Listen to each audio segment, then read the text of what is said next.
Is the Odyssey Nolan's best entry yet? Does filming in IMAX really make a difference? And is the star-studded cast worth the price of admission? Find out that and more in our spoiler-free review of Christopher Nolan's The Odyssey. Welcome to the Fandom Portals podcast, the podcast that proves that your favorite movie has something to teach you. I'm Aaron, a teacher and a film fan, and on today's episode, we are doing a spoiler-free review of the latest movie in Nolan's filmography, The Odyssey. If you're like us and you've already seen The Odyssey, make sure you drop a sun emoji in the comments below, because if you've seen it, then we all know why. Nolan's Odyssey works because it is a movie where you can experience everything that you need to know about the human experience from viewing the film. It takes a classic tale like Homer's Odyssey and brings it to the modern audiences through reflection of very human themes, despite the fact that the setting is during a time of apparent magic and through ancient Greek mythology. The title character is obviously Odysseus, played by Matt Damon, and we see this man being played through the lens of a husband who is honoring his marriage and who loves his family and his country. He represents the duty of a father and also the duty of a king. Damon masterfully shows his performance of leadership through sacrifice, and the cost of his mistakes can be worn on his face, but also you can see his growth as he goes through this movie, not only in Damon's performance, but through his dialogue as well, and the different realizations he has as a character along the way. The most appealing theme that Odysseus represents in this film to me is the hubris of mankind through acts of deception and dishonesty, and his investigation into this, as well as being coupled with being praised for victory and the battles that he was a part of, shows this internal struggle within him, and it places him in this space of mental change. As humanity is shifting around him during this ancient time, he struggles to find his place within that, and the grief that he's grappling with and the shame that he is grappling with as a result of his impact on that change. Now, I found this very similar to Nolan's last protagonist in Oppenheimer, where he seems to have a proclivity to show men or characters who are going through this dynamic struggle of the impact of their actions on history. Damon's acting throughout this is phenomenal. You can see throughout the movie, he plays the younger character of Odysseus with a spry and battle-ready youthfulness, his wisdom showing all the way through, but then towards the end, you can see that the journey has definitely taken its toll. I think the theme of endurance is also strong with Odysseus' character, and he also represents the folly of man, where he tries to do his best throughout all of these obstacles, but he finds that in his way is the burden of leadership. As the movie progresses, we see Damon go through that burden and how it carries him into be the changed man of Odysseus by the end of the movie. Now, Penelope is the other side of that coin, played by Anne Hathaway. She does an extremely phenomenal job.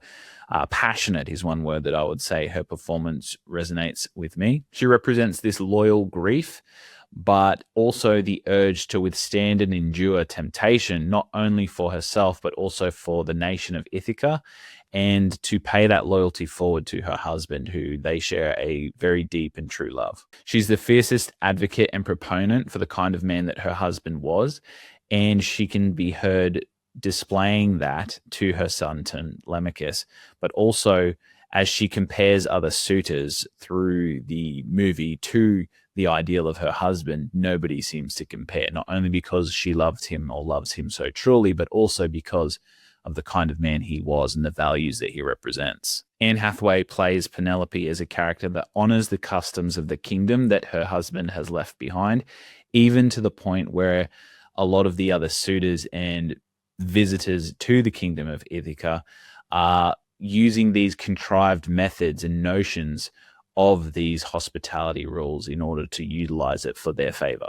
She's a strong lead, and you can see her often being depicted behind a curtain or wall to show that the access to her is not only emotionally prevented, but also physically prevented from herself and the suitors. And Nolan uses this technique masterfully to show that she's basically off limits in every aspect. Tom Holland plays Telemachus in this movie, and this is a breakout role for him. He's played Spider-Man for a really long time, but he needed a movie like this to cement himself into some serious roles, but also into the Hollywood scene as something other than Peter Parker.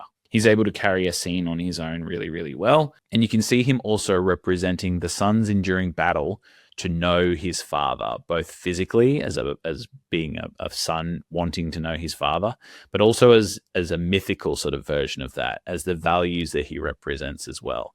His yearning is very apparent, and his loyalty is also there, which he obviously inherits from his mother. I feel like this is a universal struggle from boyhood to manhood that involves accepting that mantle of responsibility and learning from the wise people around you, and also having faith in the man that your father intended to be based on the actions that highlight his character.